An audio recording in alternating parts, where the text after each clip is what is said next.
दर्शकों, news today के इस बुलेटिन में आपका स्वागत है, जहां हम चर्चा और विश्लेषण करते हैं आज की महत्वपूर्ण खबरों का।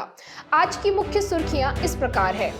विशेष रूप से संवेदनशील जनजातीय समूह पीवीटीजीज की बस्तियों या गांवों के लिए नई सौर ऊर्जा योजना शुरू की जाएगी। वाणिज्य एवं उद्योग मंत्रालय के अनुसार पिछले 9 वर्षों में प्रसंस्कृत खाद्य पदार्थों के निर्यात में 150% की वृद्धि हुई है। दिल्ली हाईकोर्ट ने पेप्सिको को आलू की एक किस्म के लिए पेटेंट क्लेम करने की अनुमति दी। Global trade research initiative GTRI ने एफ्टा देशों के साथ भारत की FTA वार्ता शीर्षक से रिपोर्ट जारी की। केंद्रीय समुद्री मात्स्यिकी अनुसंधान संस्थान CMFRI ने समुद्री मत्स्य पालन के संधारणीय प्रबंधन हेतु नीतिगत सुझाव दिया है। नासा के सोलर डायनामिक्स ऑब्जर्वेटरी SDO ने 2017 के बाद घटित सबसे प्रबल सौर ज्वाला सोलर फ्लेयर्स को कैप्चर किया है। चलिए अब खबरों की चर्चा विस्तार से करते हैं और सबसे पहले रुख करते हैं आज की पहली मुख्य खबर का। विशेष रूप से संवेदनशील जनजातीय समूह यानी PVTGs की बस्तियों या गांवों के लिए नई सौर ऊर्जा योजना शुरू की जाएगी। राष्ट्रपति ने प्रधानमंत्री जनजाति आदिवासी न्याय महाअभियान यानी PM जनमन के तहत इस योजना को लागू करने हेतु मंजूरी दे दी है। खबर को शुरू करने से पहले समझते हैं विशेष रूप से संवेदनशील जनजातीय समूह PVTGs के बारे में। PVTGs का निर्धारण केंद्र सरकार द्वारा अनुसूचित जनजातियों की सूची में से किया जाता है। इन्हें UN ढेबर कमीशन 1961 की सिफारिशों के आधार पर पहली बार 1975 में आदिम जनजातीय समूह यानी प्रिमिटिव ट्राइबल ग्रुप्स PTGs के रूप में मान्यता दी गई थी। वर्ष 2006 में भारत सरकार ने PTGs का नाम बदलकर PVTGs कर दिया। वर्तमान में कुल 75 PVTGs मौजूद है और PVTGs की पहचान के लिए कुछ मानदंड भी सुनिश्चित किए गए हैं, जैसे कि आदिम कृषि यानी प्री एग्रीकल्चरल प्रणाली का प्रचलन, अन्य जनजातियों की तुलना में साक्षरता का निम्न स्तर, आर्थिक पिछड़ापन और घटती या स्थिर जनसंख्या। इस योजना की मुख्य विशेषताओं पर एक नजर डालें तो पता चलता है कि इसके 2 घटक हैं। 1 लाख PVTGs परिवारों को ऑफ ग्रिड सौर ऊर्जा के जरिए बिजली प्रदान की जाएगी।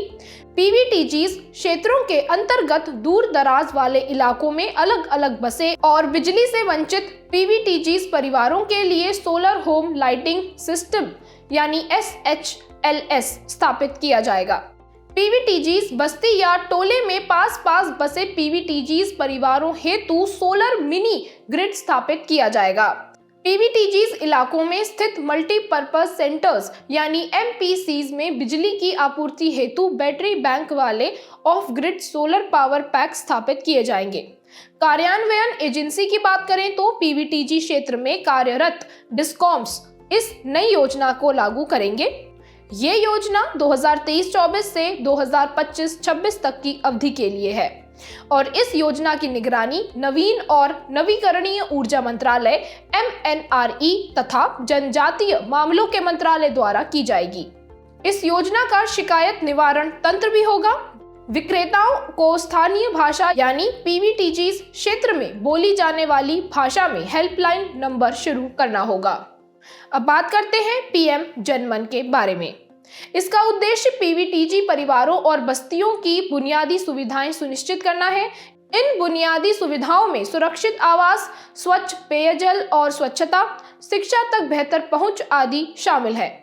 इस योजना के तहत 3 वर्षों में जनजातीय मामलों के मंत्रालय सहित 9 मंत्रालयों के समन्वय से 11 महत्वपूर्ण कार्यों या आवश्यक सुविधाओं को संपन्न किया जाना है।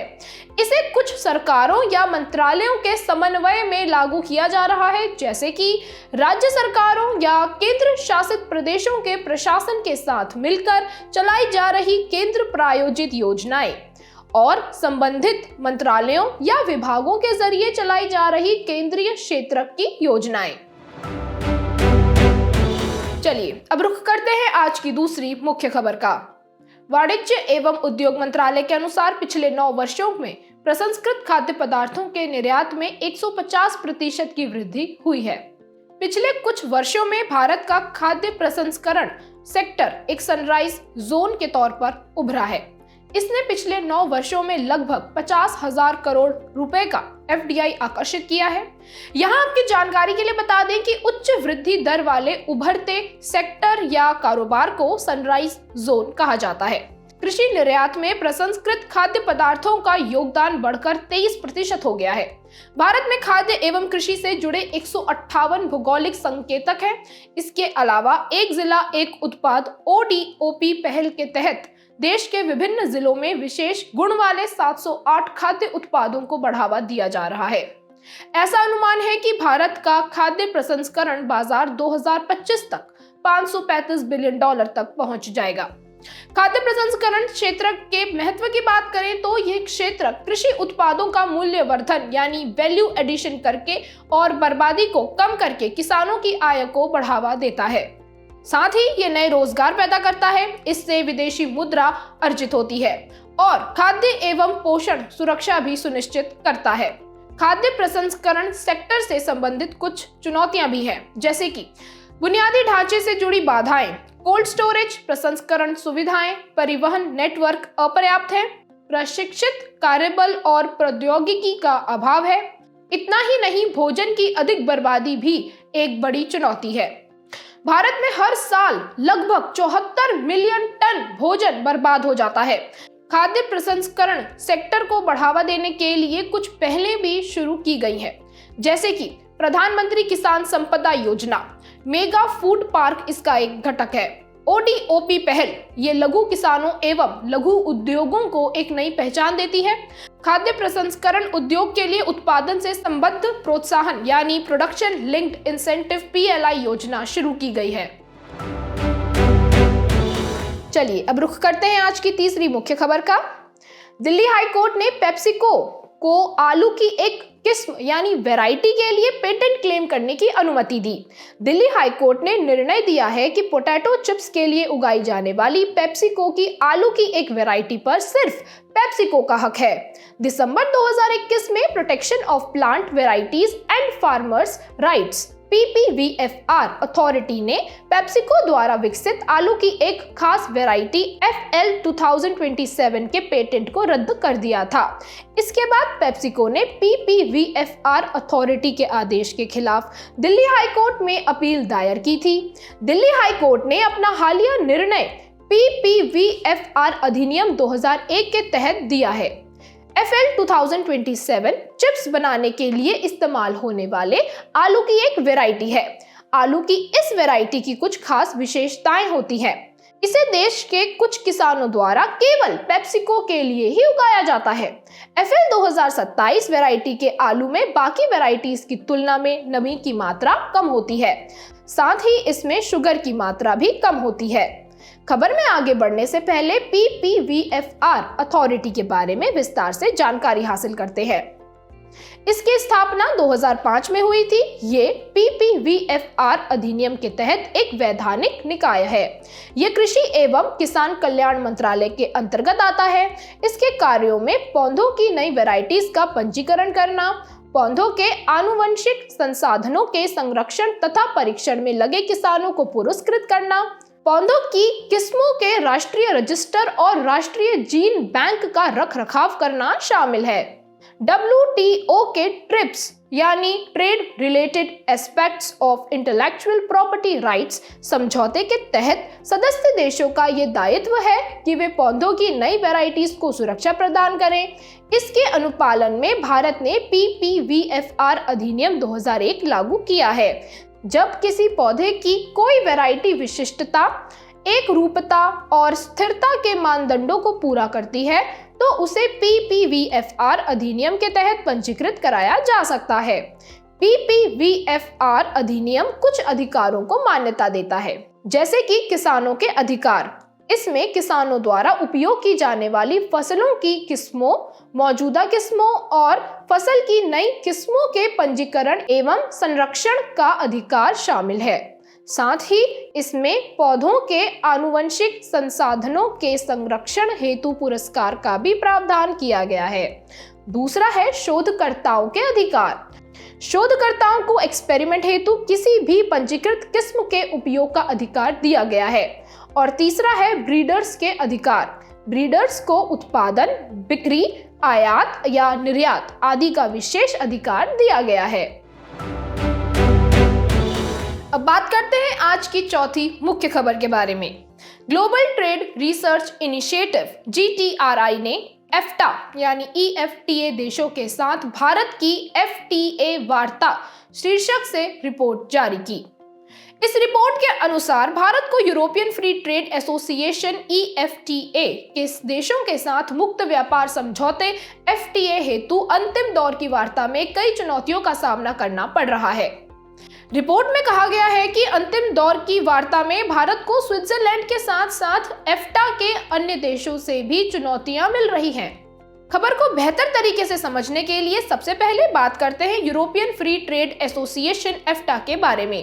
EFTA एक अंतर सरकारी संगठन है। इसका मुख्य काम अपने सदस्यों के बीच मुक्त व्यापार और आर्थिक एकीकरण को बढ़ावा देना है।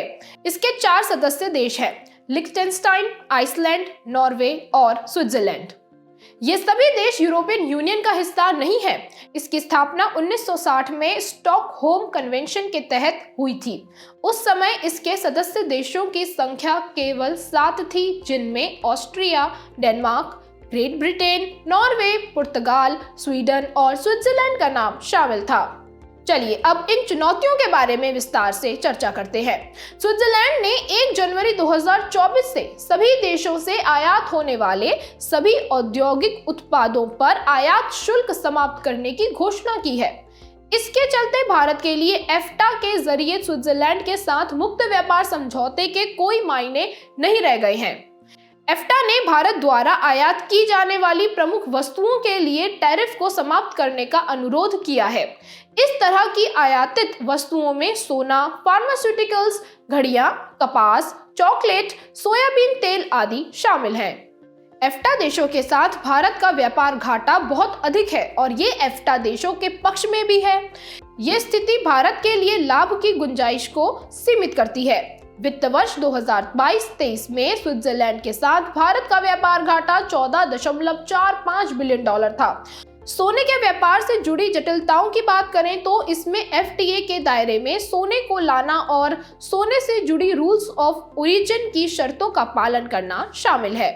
भारत द्वारा आयात किए जाने वाले सोने का लगभग 80% भाग स्विट्जरलैंड से आयात किया जाता है। भारत को स्विट्जरलैंड में कृषि वस्तुओं का निर्यात करते समय कई चुनौतियों का सामना करना पड़ता है। इस तरह की चुनौतियों में टैरिफ, गुणवत्ता मानक और मंजूरी संबंधी आवश्यकताओं से जुड़े मुद्दे शामिल हैं। हालांकि EFTA ने अधिकांश कृषि उत्पादों के लिए कृषि टैरिफ को शून्य करने में कोई सकारात्मक रुझान नहीं दिखाया है। EFTA के सदस्य देशों ने भारत से ट्रिप्स प्लस का पालन सुनिश्चित करने का अनुरोध किया है।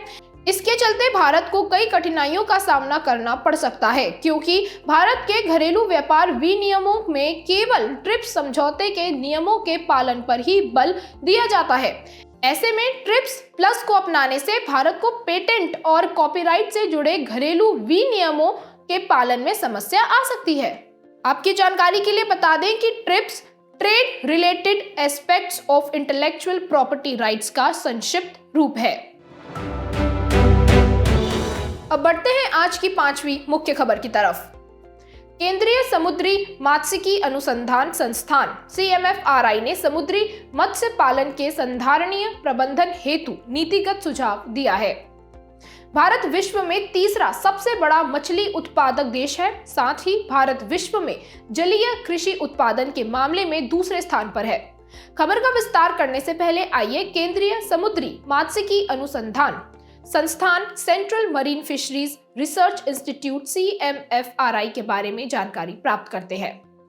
इसे 1947 में स्थापित किया गया था। CMFRI वस्तुतः भारतीय कृषि अनुसंधान परिषद ICAR का हिस्सा है। ICAR कृषि एवं किसान कल्याण मंत्रालय के तहत एक स्वायत्त संगठन है। ICAR कृषि से जुड़े क्षेत्र में अनुसंधान और शिक्षा का समन्वय, मार्गदर्शन और प्रबंधन करता है। चलिए अब खबर की तरफ बढ़ते हैं। मत्स्यन यानी फिशरीज संविधान की 7वीं अनुसूची के तहत राज्य सूची का एक विषय है। हालांकि प्रादेशिक जल क्षेत्र से परे एक्सक्लूसिव इकोनॉमिक जोन EEZ में मछली पकड़ना और मछली पालन संघ सूची का विषय है। EEZ प्रादेशिक जल क्षेत्र से 200 नॉटिकल मील तक होता है, जबकि प्रादेशिक जल क्षेत्र आधार रेखा यानी बेसलाइन से समुद्र की ओर 12 नॉटिकल मील तक होता है। वर्तमान में EEZ में समुद्री मत्स्यन के प्रबंधन के लिए कोई व्यापक कानून मौजूद नहीं है। सरकार ने एक्सक्लूसिव इकोनॉमिक जोन में समुद्री मत्स्यन के संधारणीय विकास के लिए भारतीय समुद्री मत्स्यन विधेयक प्रस्तुत किया है। समुद्री मत्स्यन के संधारणीय प्रबंधन के लिए नीतिगत सुझाव भी प्रस्तुत किए गए हैं। आइए इन्हें भी विस्तार से समझते हैं। इस संबंध में नीति और कानून के अभाव को दूर करने हेतु एक ठोस केंद्रीय कानून बनाया जाना चाहिए।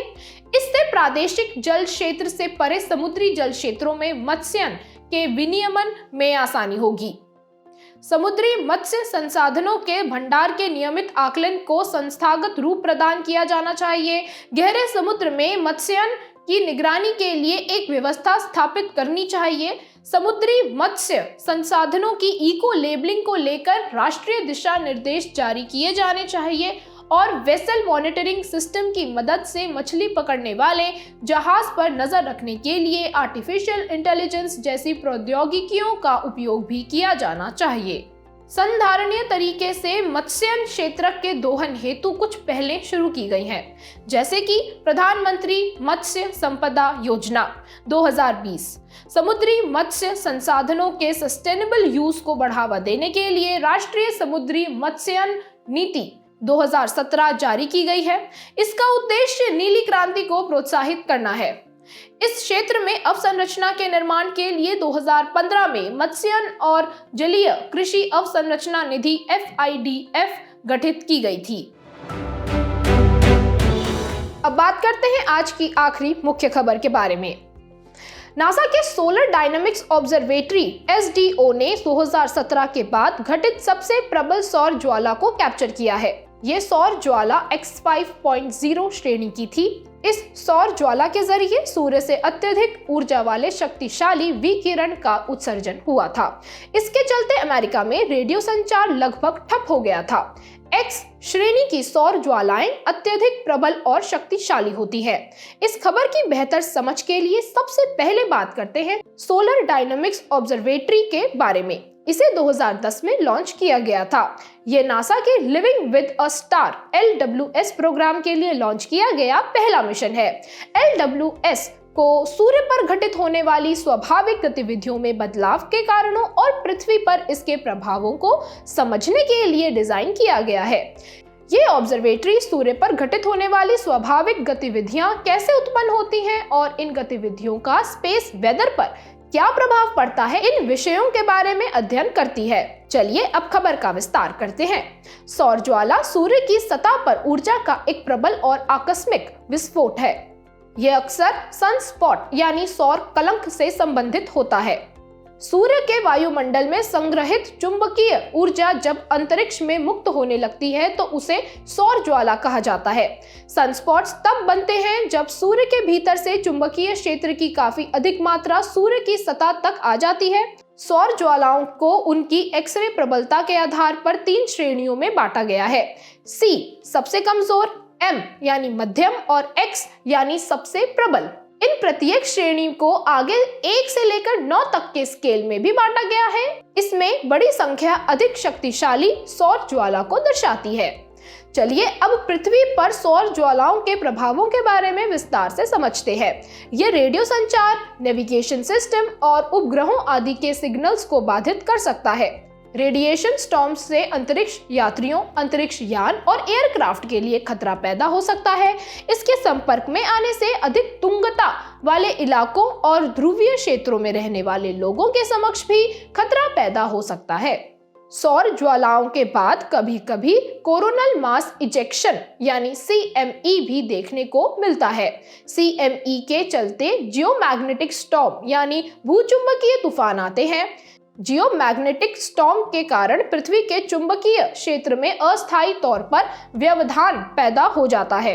इस तरह के तूफान से पावर ग्रिड, पाइपलाइन और रेलवे संचालन प्रभावित होता है तथा ध्रुवीय आसमान में ऑरोरा की घटना घटित होती है। यहाँ आपकी जानकारी के लिए बता दें कि जब सूर्य के कोरोना से अत्यधिक मात्रा में प्लाज्मा और चुंबकीय क्षेत्र बाहर निकलता है तो उसे कोरोनल मास इजेक्शन कहते हैं। चलिए आखिर में अब बात करते हैं सुर्खियों में रहे स्थल की।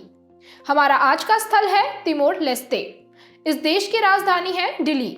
भारत के प्रधानमंत्री ने तिमोर लेस्टे के राष्ट्रपति के साथ द्विपक्षीय बैठक की। सबसे पहले इस देश की राजनीतिक विशेषताओं पर एक नजर डालते हैं। ये दक्षिण पूर्व एशिया का एक द्वीपीय देश है।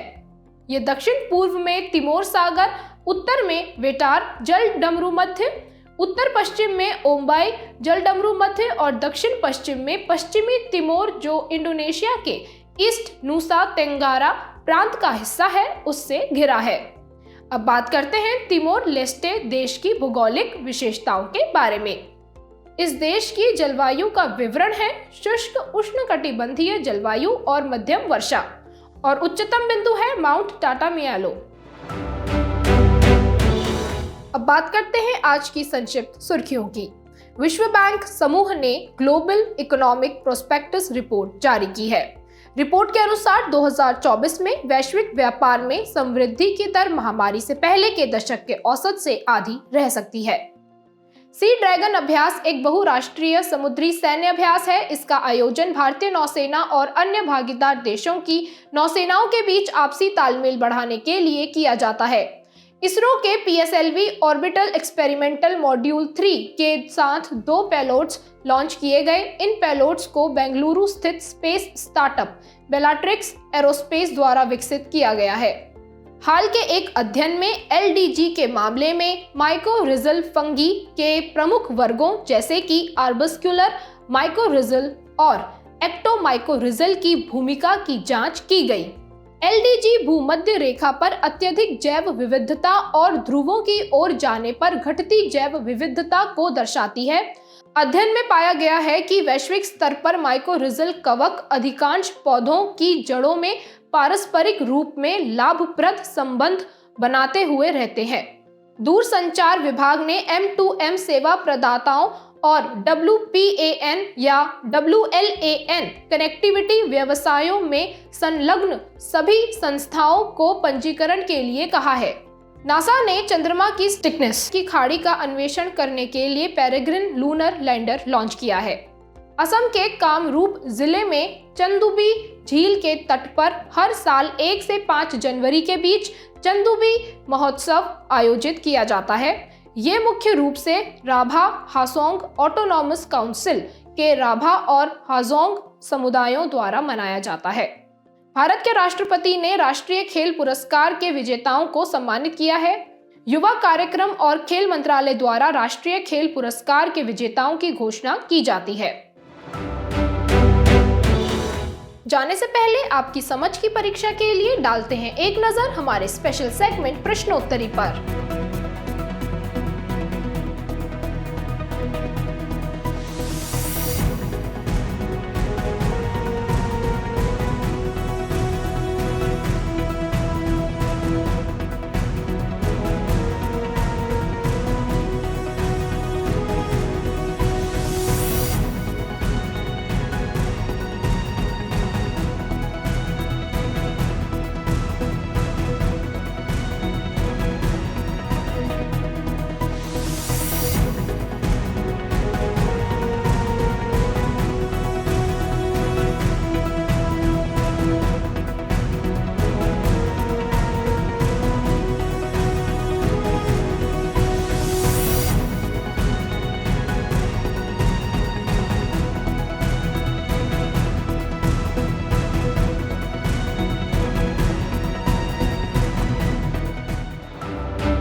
हमसे जुड़ने के लिए आपका धन्यवाद। उम्मीद है न्यूज़ टुडे का ये बुलेटिन आपको पसंद आया होगा।